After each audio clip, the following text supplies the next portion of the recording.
Meus amados irmãos em Cristo, graça e paz a todos. Que Deus abençoe a sua vida. Vamos para o estudo da Palavra de Deus, que está em Malaquias, e hoje nós vamos estudar uma parte boa desses capítulos. Desde já, eu peço a vocês dar a sua curtida, fazer seu comentário. E vamos que vamos para mais o contexto da palavra de Deus. É o livro de Malaquias. O livro de Malaquias, ele é um livro que ele fecha as páginas do Antigo Testamento com o último toque de trombeta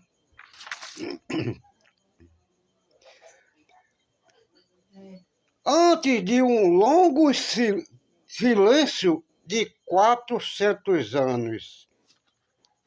Este silêncio, ele fechou as páginas do Antigo Testamento, a qual não teve nenhum profeta que viesse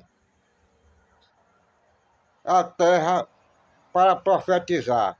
Deus silenciou o Antigo Testamento nesses 400 anos.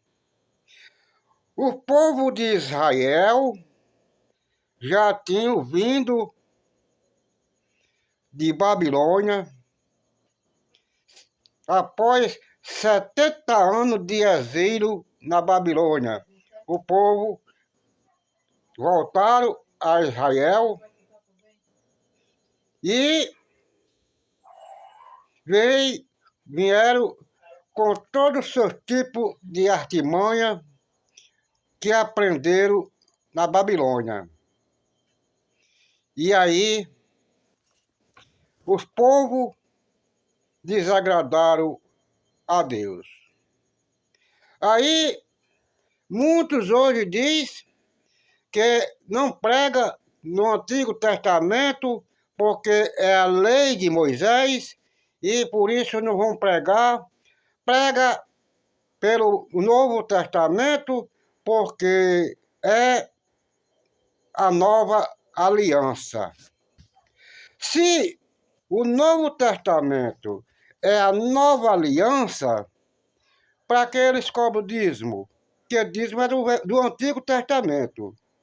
Dízimo foi proclamado para Israel e era pago com cereais, não com dinheiro. Mas vamos lá.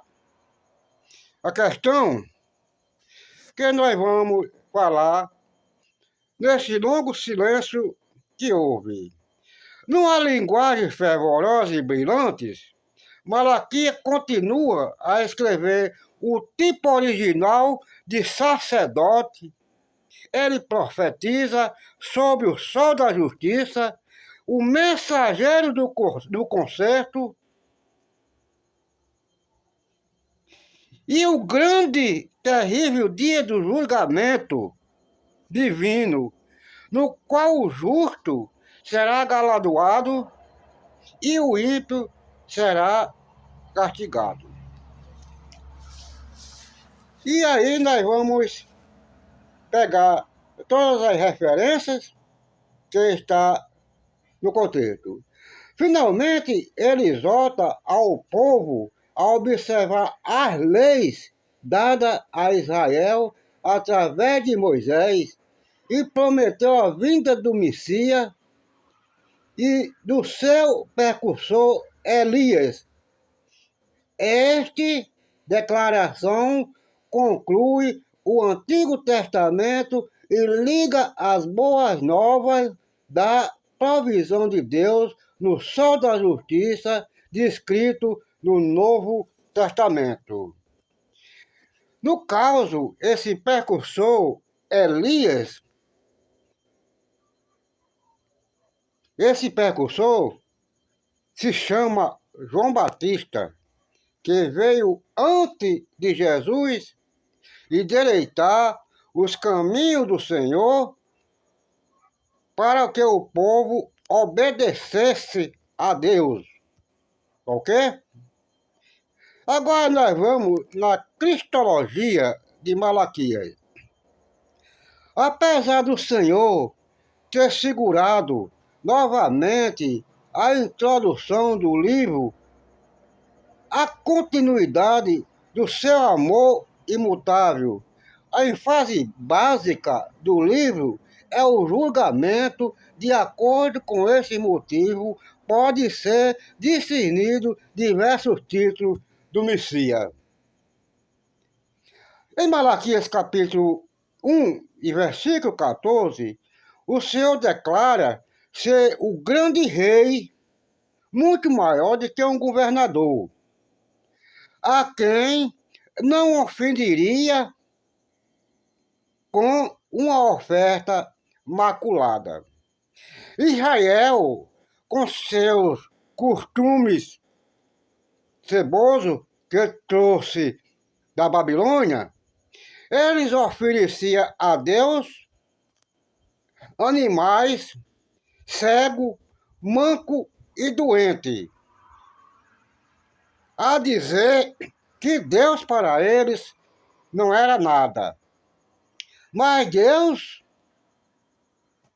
ele prometeu um cordeiro, uma oferta e um cordeiro sem mácula. E esse cordeiro era que ia salvar a humanidade da terra.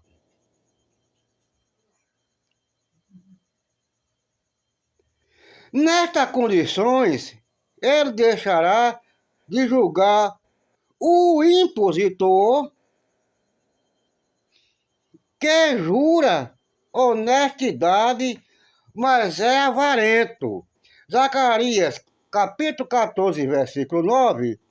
Zacarias viu a majestade do rei, uma luz messiânica, quando o seu nome será reverenciado entre todas as nações. Esse nome, ele é reverenciado. Ponto 2. Malaquias 3 e 1. O Senhor declara seu anjo da aliança a quem buscava, mas ao contrário da orgulhosa maneira de pensar dos israelitas. Sua vinda será com julgamento para os perversos de Israel, a começar pelos filhos de Levi, no tempo de sua primeira vinda ao templo. No capítulo 2 de João, e versículo 14 ao 16, esse Senhor, que é o Senhor Jesus Cristo, ele chegou no templo e estava aqueles cambistas, estava aquele pessoal vendendo pombas, banca de jogo, e o Senhor Jesus fez um chicote de corda, espatifou banca de cambista, correu com vendedor de animais, correu com vendedor de pombos e disse: a casa do meu pai tem que ter respeito. No capítulo 21 de Mateus, e versículo 12, Jesus disse: a casa do meu pai é casa de oração, não covil de ladrão. Isso Jesus já está incentivando, ensinando que o seu evangelho era de graça para salvar a humanidade. Porque esses pessoal hoje fica injuriando os membros da igreja para trazer dízimo para eles enricar. Vamos lá? A parte 3. Ao que teme o seu nome, ele surgirá como o sol da justiça e trará grande alegria. Confira Malaquias, capítulo 4, versículo 2. E compare Malaquias, capítulo 4, versículo 2, com Isaías, capítulo 60 e versículo 19. O mesmo sol da justiça, o mesmo sol da justiça que queima os perversos, Malaquias capítulo 4, versículo 1, curará os que temem o seu nome com esta promessa do sol celestial para purificar e curar a nação ao destruir o perverso no dia futuro desconhecido.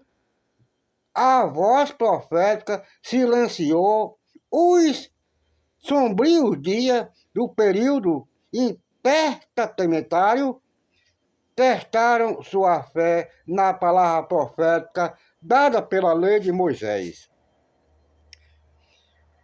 Agora, falando por Deus, Malaquias estava colocando um dos seus mais significativos pontos divisórios da história profética e tinha ido e vindo, mas a cultura em torno de Malaquias não parece refletir qualquer impressão deixada pelos seus labores. Os sacerdotes eram corruptos. Confira Malaquias capítulo 1, versículo 6 e capítulo 2, versículo 9.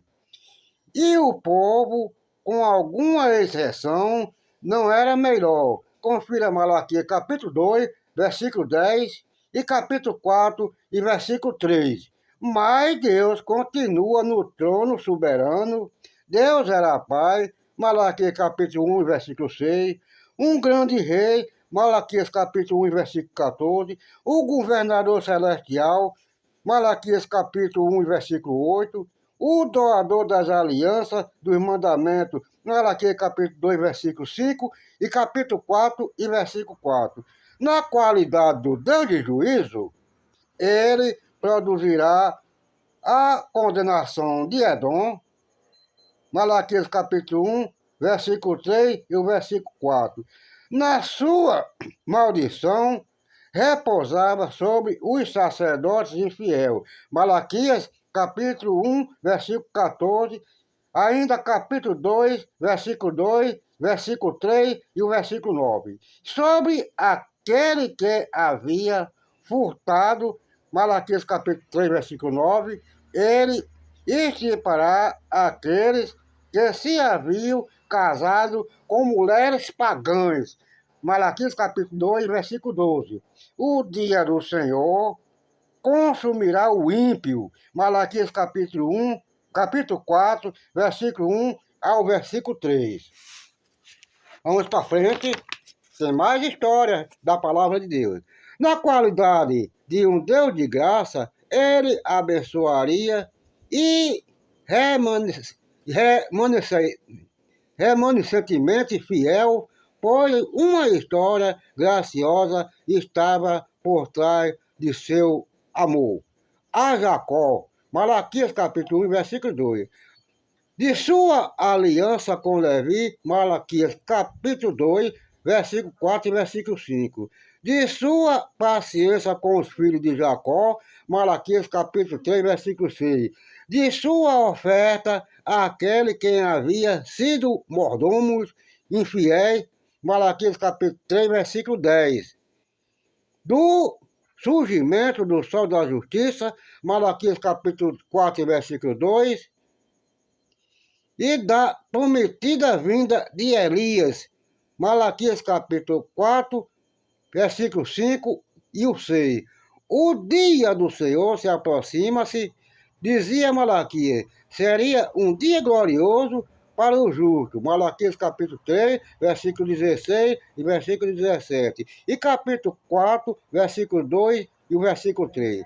Mas seria um dia destrutivo para o ímpio. Malaquias capítulo 4, versículo 1 e versículo 3. Apesar do tempo, de tudo, entre essas linhas podem ser lidas as seguintes palavras graciosas: convertei-vos, convertei-vos das vossas mal, pois porque haver de morrer, ó casa de Israel.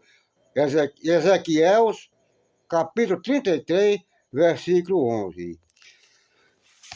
É esta palavra que está escrito no contexto. O povo trazia animais cegos para sacrificar a Deus. Deus não estava satisfeito com esse sacrifício. E Deus, no silêncio desses 400 anos, Deus, após esse silêncio de 400 anos, enviou o profeta João Batista, que era o qual dizia que Elias vinha. E esse Elias era o profeta João Batista, que veio endireitar os caminhos do Senhor. Para que, quando o Senhor Jesus viesse, já encontrava a sua palavra plantada. E aí, o Senhor Jesus veio. O cordeiro que Deus, a oferta que Deus ofereceu ao mundo, foi uma oferta sem mácula. Foi o seu Filho amado, que é o Cordeiro de Deus, que tira o pecado do mundo. Esse Cordeiro, ele não tinha mácula, ele não tinha pecado, ele não era aleijado, ele não era cego, ele não era doente. Antes, ele levou no seu corpo toda a nossa maldição, toda a nossa doença e todas as nossas dores, ele levou no seu corpo, quando foi crucificado. Esse cordeiro que Deus ofereceu ao povo foi sem mácula e sem defeito. Esse cordeiro foi sacrificado e esse cordeiro, o sangue desse cordeiro, é quem nos resgatou o povo do pecado e da maldição. Portanto, Deus enviou esse cordeiro que tira o pecado do mundo. E tudo terminou, findou nesse cordeiro, todas as leis findou nesse cordeiro, porque ele cumpriu a lei do Antigo Testamento e cumpriu em si a lei. Então, porque eu chego como na qualidade de um líder, eu fico agora querendo agora cobrar dos fiéis da igreja para bancar luxo para mim. No caso, todos esses vão pagar na mesma medida que eles estão medindo. Eles estão aborrecendo os pessoal que contribui à igreja, eles estão aborrecendo, e no dia eles vão prestar conta, ele vai pagar pela mesma moeda que faz aqui, do mesmo jeito que a Bíblia fala que os sacerdotes vão pagar na mesma moeda. Aí você chega aqui em Lucas, você vê no capítulo 5 de Atos dos Apóstolos, versículo 1 e o 2, você vê que Ananias vendeu a fazenda e foi mentir ao apóstolo que tinha vendido por um preço e não trouxe o que era certo, determinado para pagar. Então, caiu nos pés de Pedro porque mentiu. E sua esposa Safira também caiu nos pés de Pedro porque também combinou a mesma mentira de Ananias. Aí você chega aqui em Lucas, você chega em Lucas, capítulo 6, versículo 38, a Bíblia diz que a medida é recalcada e sacudida, porque com a mesma medida que eu meço, eu vou também ser medido no dia do julgamento. Meus amados, espero que esse conteúdo tenha te ajudado e que você tenha aprendido. E se esse conteúdo te ajudou e você gostou, se inscreve no canal, dá aquela generosa curtida que você sabe dar. E eu prometo a você que eu vou trazer mais conteúdo igual a esse. Que Deus nos abençoe e nos guarde. E até o próximo vídeo que eu gravar, se o Senhor nos permitir. Que Deus nos abençoe e nos guarde a cada um.